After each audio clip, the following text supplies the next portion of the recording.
Welcome. Happy to see you joining us around the world. Another edition of our church service here from Camas, Utah. And this week we thought we would try something a little bit different. I have been receiving a lot of emails over the years, and in the last probably 4 or 5 months, they've just been stacking up because I have said that I'm not going to type them out with my two fingers anymore. There's so many that are on the web, and so much teaching, and it's archived and so forth.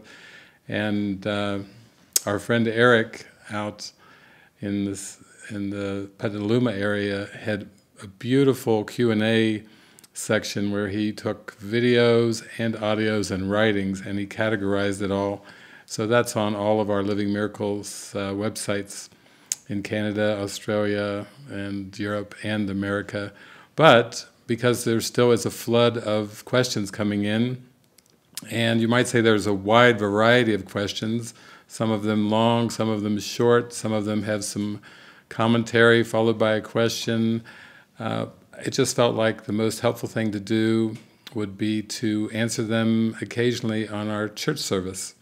So we have a live studio audience here. Capacity crowd this morning. They're bulging in here, but everyone is here. So we might have some questions from the audience from time to time.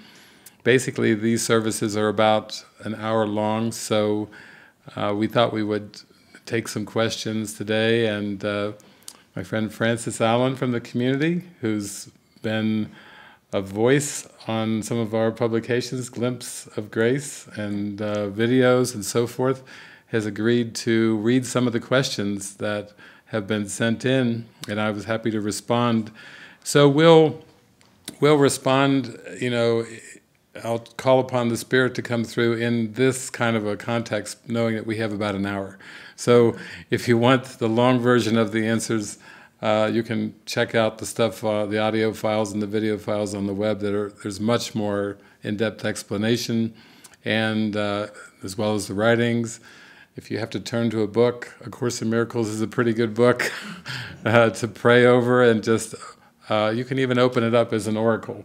It's fantastic. But what we'll try to do is, in kind of a concise way, is address some of these questions that are coming in, and just hope that that will be healing and comforting for you at this point, because it goes very, very deep, and it's really letting go of everything that you think you know and everything that you perceive about the world. So that is no small task. That is quite a bit of unlearning required, but we are going to joyfully join in that process today.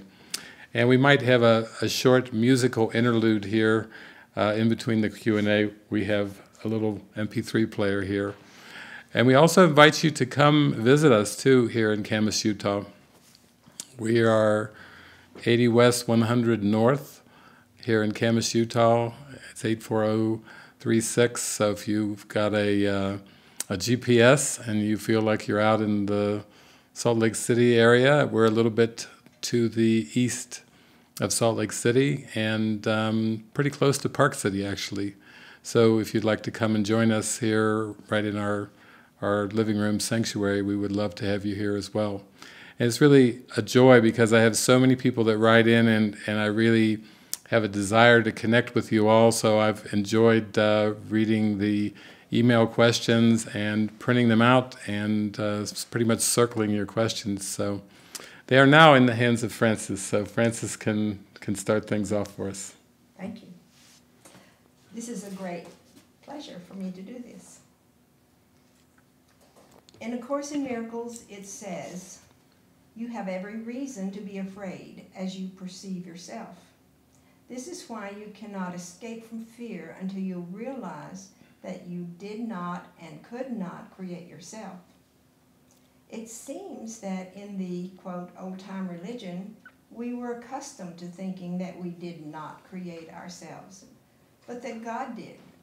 Now I'm confused. In what sense do I think I created myself? And she has two questions. This next question is related to this one, I think. You want them both together? Yeah, we can listen to that part too. I have a close friend who is experiencing rage and is sometimes angry at me. Is that my rage? And am I obliged to try and feel it if I don't? Or can I just say, I choose peace instead of this? Does it mean that I should look deeper if I'm not feeling it? I assume that rage and fear are the same thing, however, right? I do feel afraid of her fear and often think that others can affect my peace of mind. That is my fear. Okay, that's a good question to start things off with. Well, let's just roll it back a little bit to some of the teachings you were talking about from that old-time religion, because a lot of us are quite familiar with that old-time religion.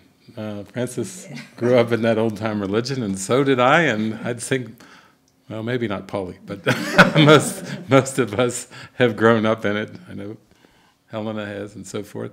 Well, the old-time religion that you're talking about, you're saying, was saying that God created us.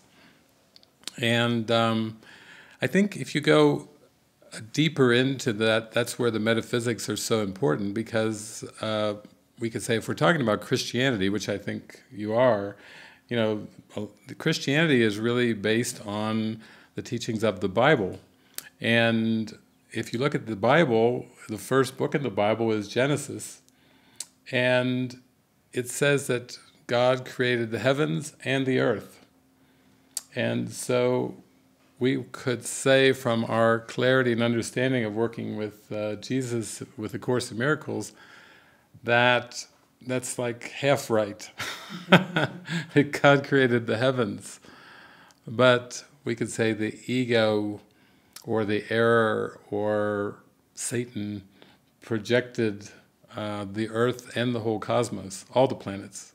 That's right, Mercury, Venus, Pluto, projected from the ego, from Satan. So when we say that God created us, that's what we were all raised with. Most denominations would say that God created us, but they really look at that us because they're really working with the human component.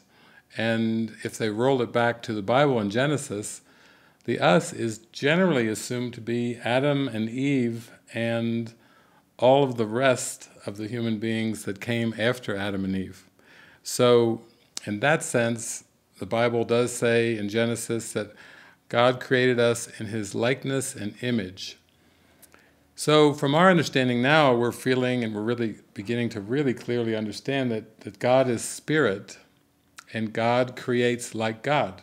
Just like in this world you get apples from apple trees, you get pears from pear trees, you know, you get cherries from cherry trees, like comes from like. We're not used to getting cherries from apple trees, or oranges, you know, from pear trees, and so on and so forth. That spirit comes from spirit. And in Genesis we have a lot of the begat word, you know, which is human lineage. And if we say that God created human beings, and we say that God created human lineage, then we would say that that's a mistake, that God creates in spirit. So to be created in God's likeness and image is to be created as spirit. And we could say that the Christ idea, the holy child of God, the Christ idea that we are, that we share, that's pure and perfect in innocence, is spirit. And Jesus was a reflection of that spirit. So in that sense, He was a way shower. How so? It was the Holy Spirit using the body of Jesus with words, with actions, with smiles, with hugs, with friendly, loving gestures. It was the Holy Spirit kind of, we could say, moving the puppet and letting us all know that we're innocent through the movement of that puppet. And now we are called to experience that same feeling. We're called to let the Spirit move the puppet. Now this second part of that question gets a bit into rage, and that really ties into the first question in the sense that the teachings of A Course in Miracles Jesus is telling us you cannot create yourself. You were created by God, and you are as God created you. So when you believe that you can invent yourself, and that means not only a personality self, but it means a world and a cosmos that surrounds the personality self, that means that, I think the word inventor is a better word than creator. I think fiction in that reference is a better word than reality. And I think illusions in that context is a better word to describe this cosmos than truth, which is spirit. So what we're doing is we're practicing forgiving or releasing illusions from our mind that we may know who we truly are.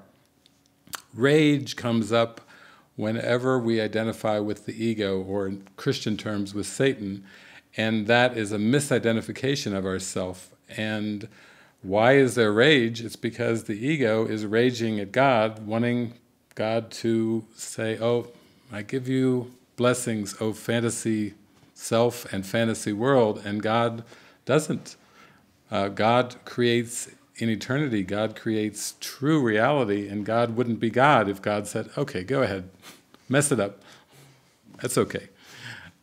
It's really the Spirit of God, and the Holy Spirit is calling us back to that remembrance. So in a specific question, you're asking, is this person that I'm seeing raging a reflection of my rage? You might say that whenever you have any fear at all, then that's kind of a covering over a very intense buried rage. So even if you feel afraid of your friend who seems to be raging, or you feel even slightly sometimes irritated, or maybe you're just confused. You come out into the hall and you have a raging friend and you just scratch your head and go, what did I do? Is this my mind? It's just an opportunity for forgiveness, and you do have to get in touch with that rage. In other words, the Course in Miracles teach us that rage and fury is just a thin veil drawn over, you could even say minor irritation is a thin veil drawn over this intense rage and fury underneath in the subconscious mind. So it's very much a mind-watching opportunity, and when you feel any fear at all, it doesn't matter the degree of the fear or the form of the fear, that's just an indicator that you're still going deeper in your mind and you still have something to forgive, something to release.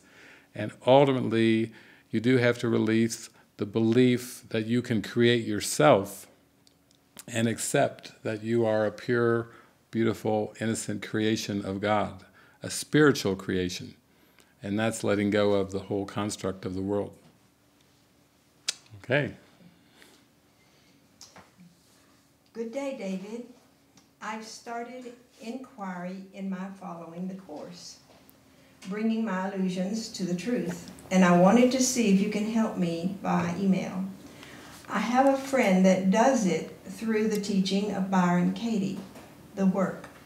But when the truth shines in me and it reminds me of Jesus' teaching and I share it, it is met with resistance from her. She is angered when I will not stop my practice of the Course lessons while doing the inquiry. I asked another friend whose reply was, when I do the work, I do the work. When I do the Course, I do the Course. Can you help? Blessings. Okay, that's beautiful. Well, I'll give a little story to start off the answer to that question. Helen Schuckman was the scribe of A Course in Miracles, and she took that down over a period of 7 years, from 1965 to 1972. And after she finished, Jesus still wasn't finished. He dictated a little song of prayer for her and a little psychotherapy pamphlet, and the presence of love was still coming through. She took down another book of poetry, and there was, some beautiful divine inspiration that came through in poetry, even in the gifts of God, mixed with some ego things that Helen still was working through. But that's part of the practice. And afterwards, when the Course was published and she would do a bit of traveling, she would listen to a lot of people talking about A Course in Miracles, which was really an intimate experience for her, taking this down in shorthand over 7 years. And she started to get kind of irritated at people who would seem to interpret it in different ways, or people that would seem to mix it, almost like it was a tossed salad. They would mix the teachings with a bunch of other teachings, which human beings tend to do.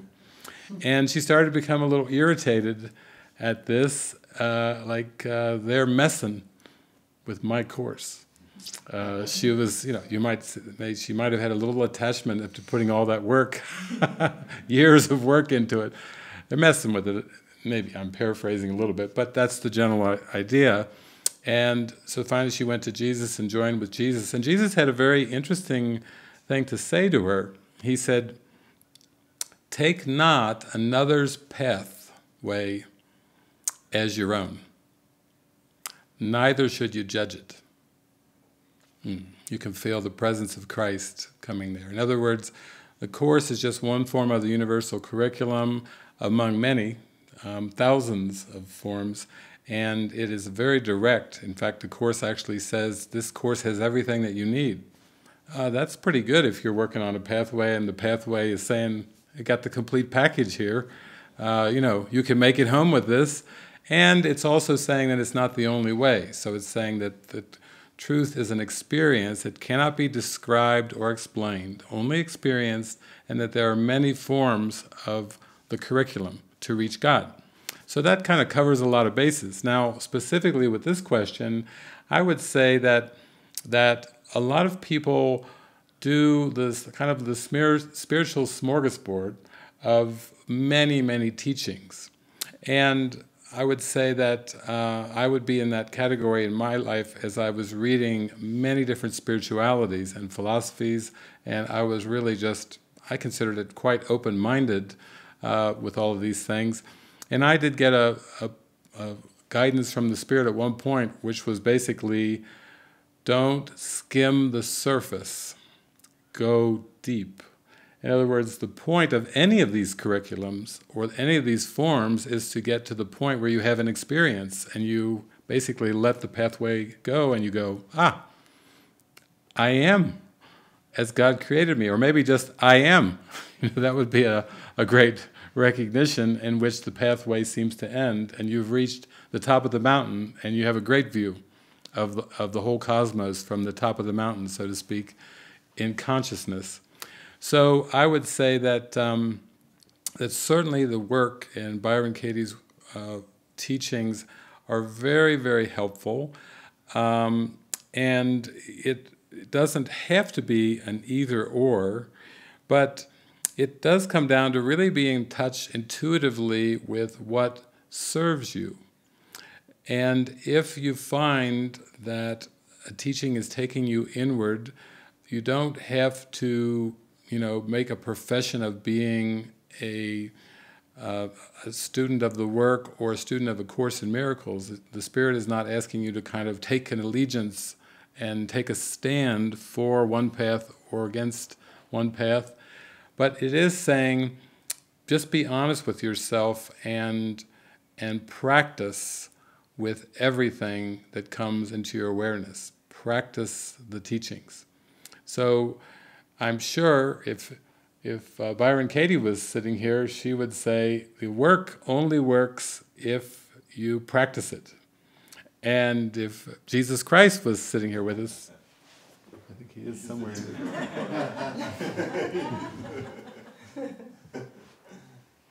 Very shiny. He would say, practice my workbook.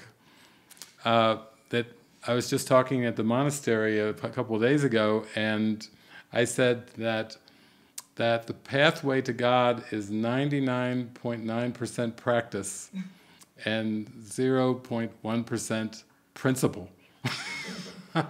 So, because we're all kind of getting onto the vibe of the principle of forgiveness, and to the vibe of our connectedness and our oneness.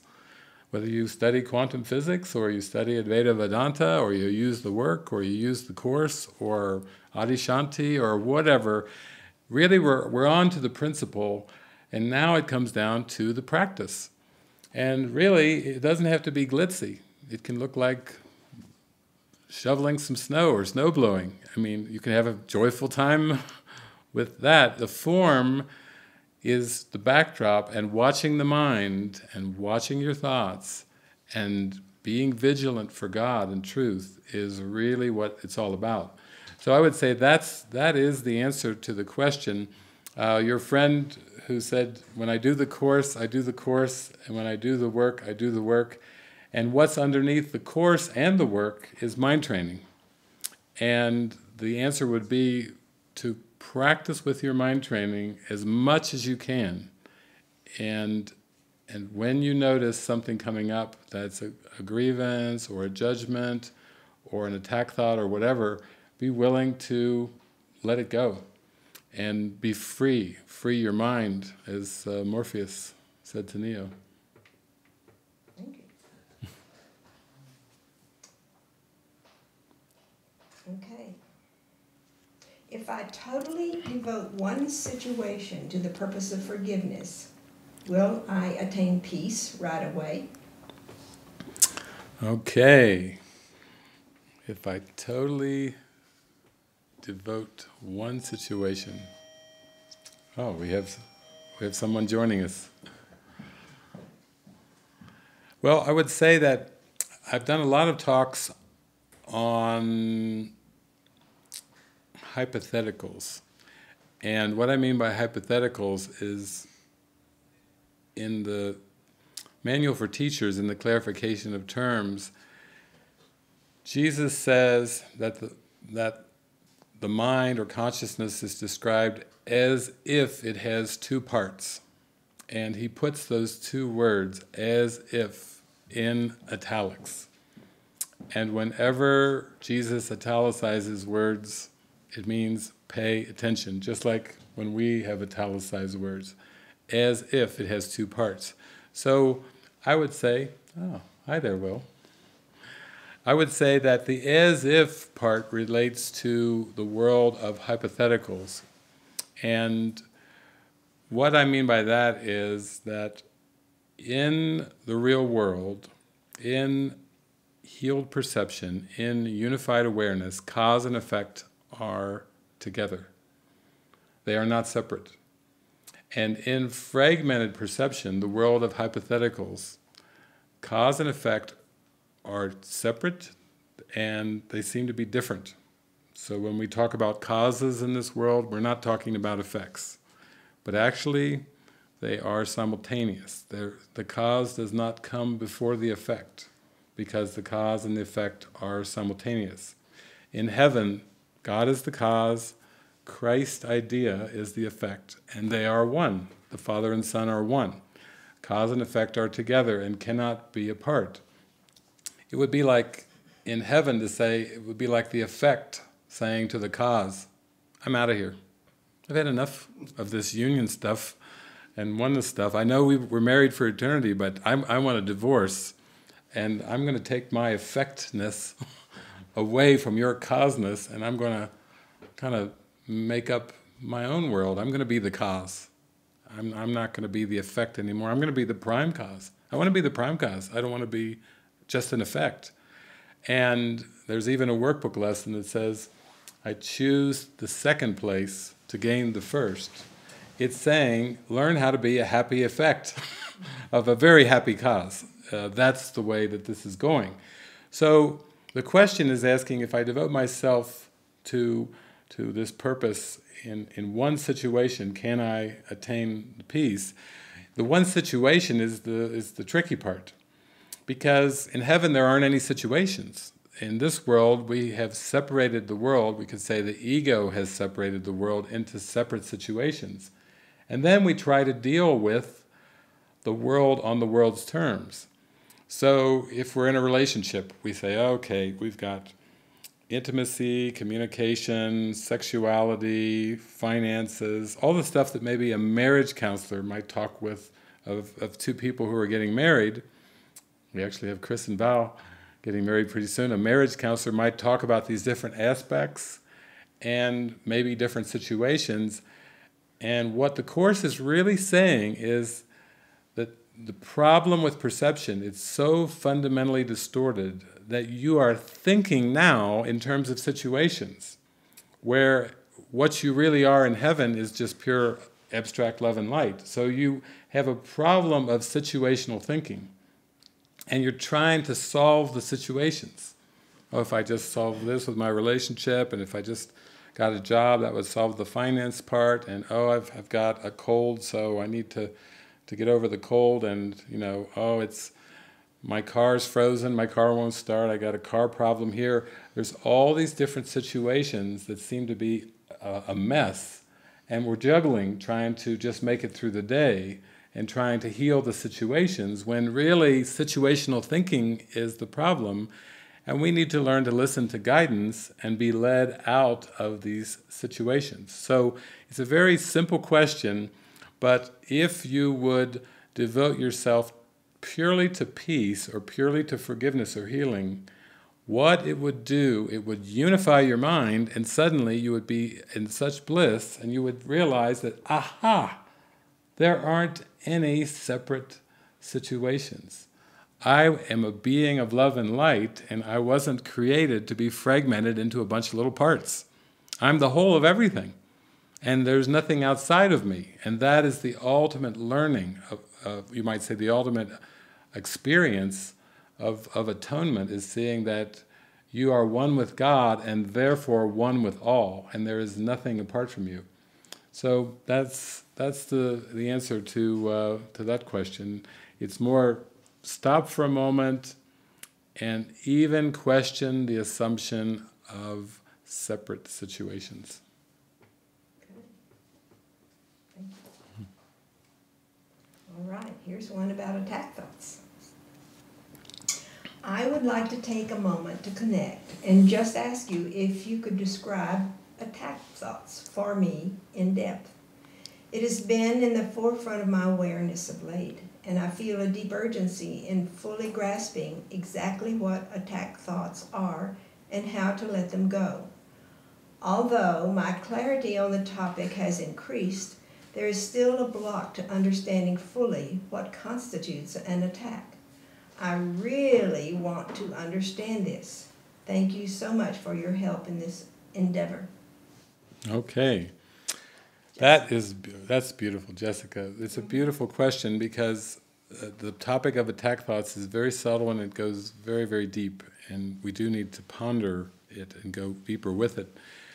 On the surface, it would seem that attack thoughts are negative thinking. And that would be if you just, if you went with a microphone around and you interviewed people on the street and you say, what do you think an attack thought is? They might say something like a negative thought, or maybe a judgment or a grievance or something, and that's at the surface what you would probably expect to hear. They probably wouldn't say positive thoughts. In fact, I bet if you interviewed 1,000 people, I don't know if you'd even get one that would say, an attack thought? Oh yeah, it's positive thinking. They probably would not get that at all. That's why when you get into A Course in Miracles, you are going down the rabbit hole, because negative thinking and positive thinking are the same. A criticism and a compliment. I know they seem really different to the ego. The ego would say there's a big difference between a criticism and a compliment, because one is hurtful and one is kind of nice. But when that criticism or compliment is relating to the personality self or the world, what it is it's a judgment on the world. It takes the world of images and it divides the world up into the good images and the bad images, the positive images and the negative images. And you might even say, the positive thoughts and the negative thoughts. So I don't know if you're watching Norman Vincent Peale, The Power of Positive Thinking, Robert Schuller, The Power of Now, all the different things that have been spoken about. But actually, when you start working with the Course, what you're starting to see as you go a lot deeper is that thoughts about the future and thoughts about the past that distract you away from being 100% totally present and peaceful, those are also attack thoughts. So if you keep following the Course, you will get more and more into subtle realms of starting to realize that, oh my gosh, everything that I think, and everything that I think I see from that distorted perspective of thinking is all a mask over my Christ identity.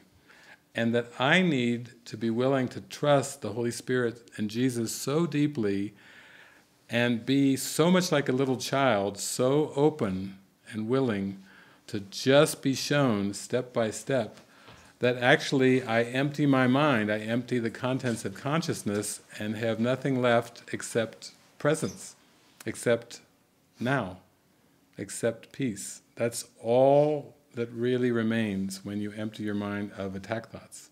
So, yeah, thank you, Jessica, for asking that question, because it is kind of going down the rabbit hole. It starts off with a common sense kind of feeling, and then the deeper you go, you're, whoa,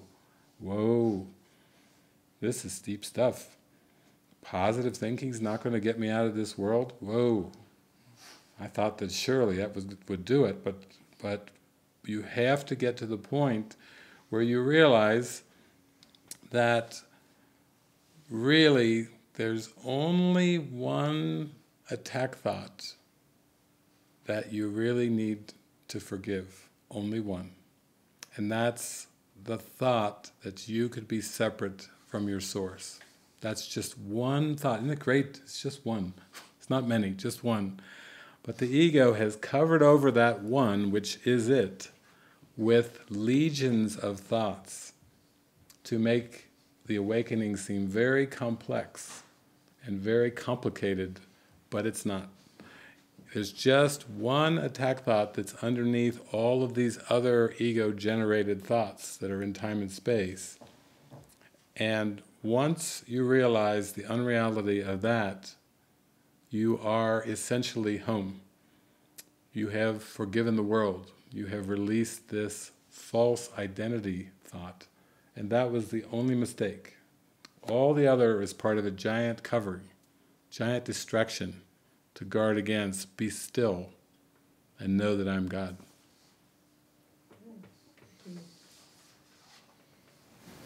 Hello, David. I've been watching my mind as much as I can. I was reading Healing in Mind, and you said, pay attention to the thoughts that come into awareness, detach, desire healing.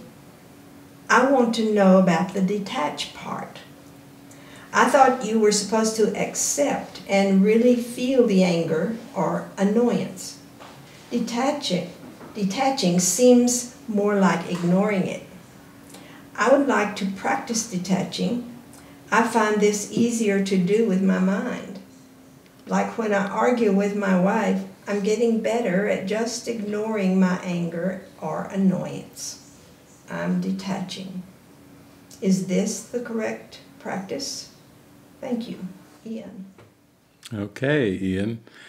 Well, let's take a look at detachment, because this is a word that's used a lot in Eastern philosophy and Buddhist philosophy, coming to a state of detachment. True detachment is really just, I would describe it as just seeing the false as false. As long as the world is divided into parts, and this relates to our previous question, and you think that there's some good things about this world and some bad things about this world, and you would like to detach from the bad things and attach to the good things, the ego is like a little spider sitting back in the web going, ha ha ha ha ha, gotcha again. Because the ego will come up with its own version of detachment. And that's why it's good that you brought up that word ignore. A lot of times people they're involved in relationships and they say, I'm really going to detach from this world. I'm going to detach from my spouse. I'm just going to turn him or her off. They can just rattle on all they want. And I'm just going to turn it down. In fact, I've actually met families where the mother or the father was way up in years and had a hearing aid, and the children, he just looked so peaceful that the children suspected that he had turned off his hearing aid completely. Because they were gossiping and chattering on and on and on, and he seemed to be oblivious. And so that would be to turn it off and to not even hear the words. Now, I think we could say the teenagers might say just tuning out, zoning out. We know the power of the mind. We can be selective with our perception. We can choose to tune in to somebody or tune out. But tuning out from what they're saying is really not the detachment that I'm talking about. It's more as you go deeper inside and practice the mind training of the workbook, and you start to sink deeper and deeper into meditation beneath all of the ego thoughts, the positive and the negative, then you reach a state where you have no investment in the thinking of the world, either positively or negatively. You don't care. Somebody could say, wow, you have grown so much. Or you have shrunk so much. There thoughts of beauty and ugliness. That beckons the question, really, if you feel like you were attached to earthly beauty in whatever way, beauty of colors or flowers or beautiful people or whatever, you would want to sink down in your mind to that place of such stillness that you had transcended, you had gone beyond the beautiful and the ugly.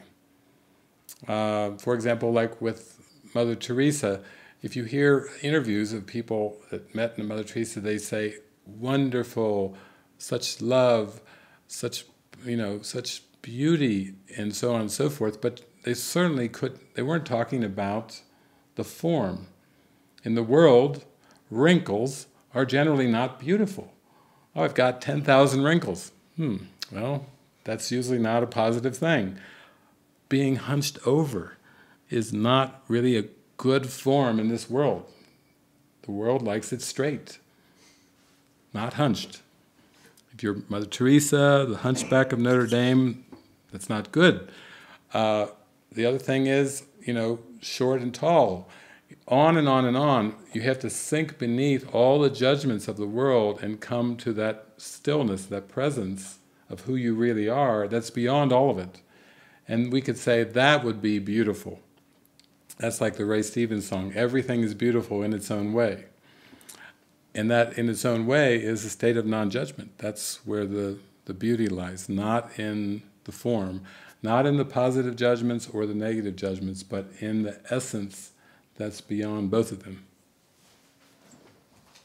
Thank you. Okay, this is a rather long one, but it's from Syria. Okay. Hello, David. Here is my question. People here in Syria are split between supporters, opposers, and neutrals. I'm fluctuating from one to another and can't take a stand. It seems that spirituality asks us to be neutral, but I'm fed up with being neutral while seeing my country on fire. I want to know how my country will change for the better if I do nothing and just watching my mind and being passive. Exclamation points. If everybody did like me, will the strict regime change here? Will we have a political and opinion freedom? Will my country be more developed and open? I know that there is no world outside, but when I look at history, I can see how people in other countries changed their world by revolting and fighting against oppression, like the Revolution in France, like the Renaissance in Europe. People in Europe wouldn't have had a better life if they didn't fight for change and freedom. People here are shouting for freedom, and I know that real freedom is freedom of the mind. But I also know that we need to have free environment for our souls. Arten and Persa, in The Disappearance of the Universe, told Gary that he is fortunate because the Allies won the Second World War, so that he is free today to study spirituality instead of fascism. So we can't deny that we need our outside world to offer us freedom and development so we can advance spiritually. I want to feel that I am contributing in changing the reality of my country and not ignoring it or being passive or selfish! Exclamation point. Please tell me how. Okay. Thank you, Grace. Well, thank you for pouring that out, because A Course in Miracles is a pathway that is asking us to change our perception of the world. And your question really relates to one of the early questions about, I perceive a friend of mine who has rage. Is that my rage? If your country is on fire, if there's people being slaughtered in the neighborhoods, in the streets, and bloodshed and so on and so forth, and you're practicing A Course in Miracles or you're practicing any kind of authentic healing, it's quite disturbing when you open up to the idea that the world that I perceive is a reflection of my thoughts and my mind and my consciousness. So if I perceive war in the world, then I have a war going on in my consciousness. If I perceive hatred, conflict, imprisonment, loss of freedom or lack of freedom, then all those things are reflections of what seems to be going on in consciousness. Now, really, also your question is, if I am passive or neutral, will this help my country? And I would say that there have been many great teachers throughout the centuries, and one I will invoke the spirit of is Krishnamurti. Because Krishnamurti was always calling, saying, come deeper, come still deeper, deeper into mind, always come deeper. And he was always talking about nationalism. So when we watch the news, or we look outside of our door, or we take a walk and we perceive a world and a country, the reason we perceive a country is because we believe in a country. And Krishnamurti was saying, are you willing to question the very belief in nationalism? Like when the astronauts went up to space and they looked down on the globe through the clouds, they saw land masses and water and everything, but they didn't find these black lines drawn in between, in the middle of the land masses. It was like historians, geographers, politicians. It was the whole concept of country. But when you get high enough and you see this blue-green planet with white wisps of clouds, you realize, oh my gosh, it's just one world, you might say, and it's not really divided up. You can't find the country boundaries from space. And Krishnamurti was just saying, yeah, guess what? The ego made up the countries as well as everything else. So when we're going for peace of mind, we're really opening to a peaceful perception of the world. We're asking for a complete transformation of our mind, of our consciousness, and literally coming to a state of mind where we see that, like you had said, that there's no world outside, that actually we have an experience of the unification of consciousness, and that does bring an end to war, to strife, to conflict. So, is meditation the answer? Is stillness the answer? Is a quiet, tranquil mind the answer to all problems and all seeming problems? Yes, indeed it is. Is stillness practical? Yes, it's very, very practical. Is stillness neutrality? Well, we would say that as long as the mind believes in the ego and the ego's stream of thoughts, it doesn't really know what neutral is. In fact, that's part of the workbook lessons of A Course in Miracles. I have no neutral thoughts. I see no neutral things. That's part of the mind training of this workbook, is to say, well, you may use the word neutral, but Jesus is saying, while you're asleep and dreaming and while you identify with the ego, nothing to you is neutral. Nothing. Not a rock, not a twig, not a flake of snow. Nothing is neutral as long as you believe in these egoic thoughts. And true neutrality, which would be true detachment, like the previous question, would be a complete letting go of everything. Now, I have to say that your question also beckons the question of freedom, because that really was, I think, very much at the core of your question there. In A Course in Miracles, Jesus says, what do you want? Freedom of the body or freedom of the mind? For both you cannot have. Ooh, that's good. We're onto something there. Both you cannot have. And then he goes on to say, basically, that you can only have freedom of mind. You can never, sorry Arten and Persa, but Jesus just has to say it. You never can be fortunate that you live in one country or another country, or one spot on earth or another spot on earth. Because Jesus says the holiest spot on earth is where an ancient hatred has become a present love. When you forgive, you realize that there are no holy spots, there are no sacred spots, there are no vortexes of energy, all this stuff. I know we've learned from the New Age, all this stuff, but we got to let it all go. There's nothing more holy or sacred than anything else. You know, there is no spot where God is not. We have to begin to see that we can only have freedom by letting go of our investment in the whole thing. We can't have freedom of the body. So, I know, people talk to me all the time about political freedom and winning the war and then communism and socialism and all those unfree people. Listen, I'm going to China and I'm not going to an imprisoned state because my mind is not imprisoned. When you are free, the whole world is free with you. When you accept the atonement, the correction, all the prisoners are set free. The gates are open, the bars are dropped. Everyone is free when you accept the gift of freedom, because there's only one mind.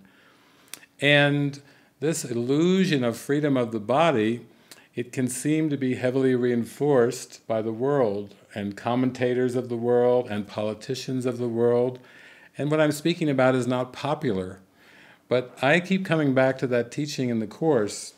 What do you want? Freedom of the body or freedom of the mind? For both you cannot have. Let's take some practical examples. Some of you have heard of Mohandas K. Gandhi. I even named one of my cats Mo after Mohandas K. Gandhi because I was such a fan. He talked about nonviolence. He was a Hindu, but he was very eclectic and open-minded with spirituality. Vegetarian, much of his life and so forth. And some of you know the life of Gandhi, or read the autobiography or watched the Richard Attenborough movie, know that he spent tens of years, he spent decades in prison. So let's look at the question, was Gandhi free? And could you be free if your bodies seem to be in prison? That's an interesting one. Could you be free? Could you be free? Could your state of mind be free? Nelson Mandela, same thing. He spent a lot of years, decades, in prison. And for Gandhi and Mandela, if you really listen to their teachings, particularly Gandhi was saying that his freedom did not depend on the British. His freedom was not limited by the British or by being put inside walls. In fact, if you read the autobiography, he actually really enjoyed it. He was exchanging vegetarian recipes. He got a lot of his writing done. He was quite prolific. I know he actually enjoyed it. How could anyone enjoy being in prison unless he was onto something? And what I think he was onto is what Jesus is talking about, freedom of the mind. Gandhi was saying, you can seem to take a lot of things away from me, but you cannot take away my dignity. And dignity and freedom are the same. So, it's a great question, and it goes very deep. But just think about those practical examples of Gandhi and Mandela, and think about the potential that holds in your own life, that you can go so deep inside and be so connected to the Spirit that you realize that you are not bound by circumstances of the world. You are not bound at all. You are free in the Spirit. Wow. Great. Thank you, Grace. That was a Grace answer to your question. For Grace. For Grace. Okay, the next one is very short. Is it ever possible to take the, quote, I need do nothing, unquote, idea too far or too literally? In other words, is it possible that I may sometimes be misusing the idea? Thanks. With eternal love, Eric. Okay. Yes. There is a section of the Course titled, I Need Do Nothing, and in it, Jesus says, you can really show me your allegiance by just one thing. And this one thing is described as, I need do nothing. So, from the ultimate sense, if you took all the power of your mind and you gave it completely over to this one idea, I need do nothing, it would be the same as giving your mind completely over to, I'll say, another form of the same idea. And that idea is, I am as God created me. That one idea has already saved this world. It's saved this whole cosmos. Popeye said, I am that I am, and that's all that I am. The wisdom of Popeye. Yes, Popeye even. It's there. If you gave your full allegiance to that one idea, that is salvation. And of course the ego has a big investment in you not giving yourself over to that one idea. You might say that all of time and space was made that you would not give your allegiance to that one idea. Is it possible for the ego to hijack that idea and misuse that idea? Well, everything in terms of form, including words, is subject to the ego and the Holy Spirit. Everything of time and space, the ego can misuse. And the Holy Spirit can, of course, reveal to you the helpful use of everything in time and space. So, if we're talking about like students of the Course who read that passage and have not yet reached a point of readiness and willingness to forgive the world. Just by the very nature of having resistance to the love and to the light, the ego will attempt to misinterpret and to misuse even that teaching. I have traveled around the world, and I've been in 28 different countries, and I hear lots of stories, and I believe I was in southern United States, maybe down around Texas, and one time somebody told me in one of the groups that there was a course student in the group who was actually reading the text, and when he came to the I need do nothing section, he decided to take it literally. And he did not leave his bed for weeks. And they said it was a mess. The bed was a mess. He stayed on the bed. He took I need do nothing to the point of I need do nothing, in a very literal way. There was urine, he defecated. It would be as if you had somebody that was paralyzed or so forth and did not make a movement or whatever, and they described it as quite a smelly situation. They went on great graphic details. And, you know, this was, you might say, an example, kind of an extreme example of taking something literally. And people have tried to do that with the teachings of Jesus as well. You know, I know for myself in my life, I started studying the Course in 1986. I studied it for 8 hours a day for the first two and a half years. And then around 1991, I was told, you know, take no thought for what you should wear, what you should eat. Just go forth, I will guide you, I will direct you.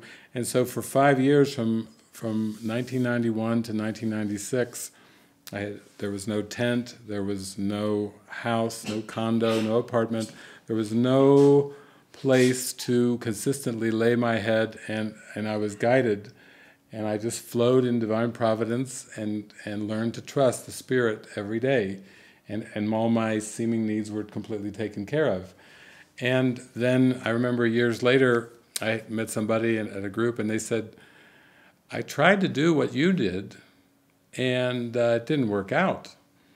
I got mugged, I got robbed, and I said, I didn't tell you to do what I did. I told you, we're about thinking with Jesus, thinking with Christ, opening and trusting and following our guidance. And it's not like a formula. You know, this isn't like a mathematical formula where you just plug in and go, I'll just do what he did. He looks pretty happy, so I'll do what he did. But this, it's highly individualized, and I would say that section, I Need Do Nothing, has been very, very profound for me, because when I prayed on I Need Do Nothing and said, Jesus, what does that really mean? Can you give me the meaning of that?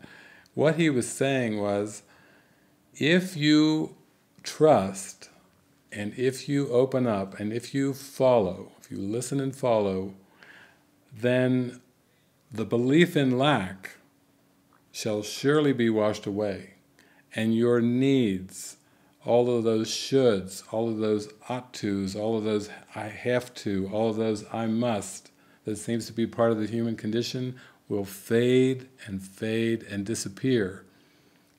And you will experience a state of joy, of true freedom, of true happiness, in which you need do nothing, in which the doer that you thought you were, the personality self, disappears. And you experience yourself as one with spirit, and not identified with the body or even being in a body. And that is the true, authentic washing away of the doer. That's really what the passage is pointing at, is truly forgiving that linearity, that linear concept, and accepting the reality of who you are in this present moment, in this gateway to eternity. Thank you. You're very welcome.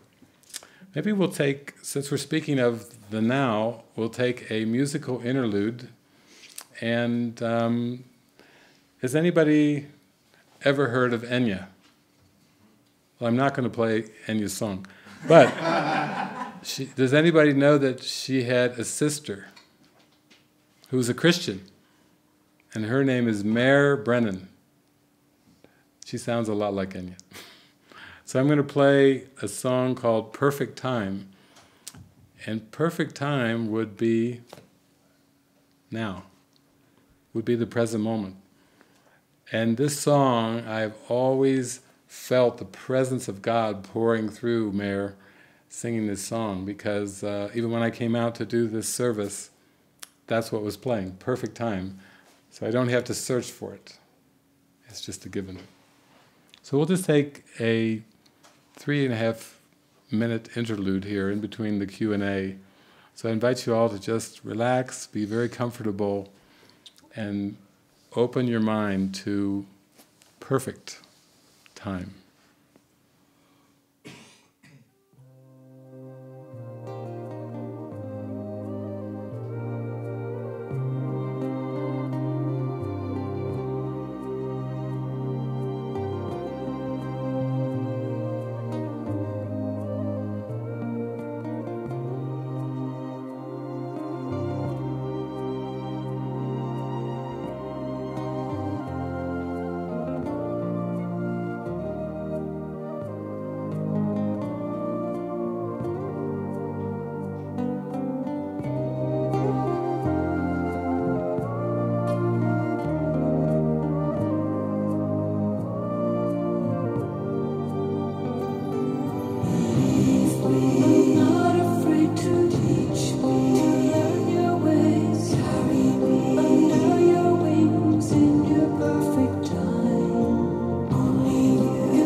Well, it's the perfect time. We've actually run out of time. We have a few Q&As and Ben's like, it's a wrap. Thank you. Thank you. We got through some Q&As, and I think we'll probably do this again sometime, spontaneously. So we have beautiful services, and sometimes we have music videos and all kinds of different people leading them, but I do look forward to coming back and taking some more questions. So don't stop writing in, but if you have an expectation that you'll have these little fingers working, then you can let that one go. It's going to be this voice and going to be live streaming from now on, and actually Laverne got me hooked on this new thing called Spreaker. It's I can actually do live audio from an iPhone, and it can record, so that means I can be out and about, traveling around the world, and it just gets posted up and to Facebook and all kinds of fun stuff. So I look forward to seeing you all here and on live streaming and on Spreaker. We'll see how that all works out, but thank you, and God bless.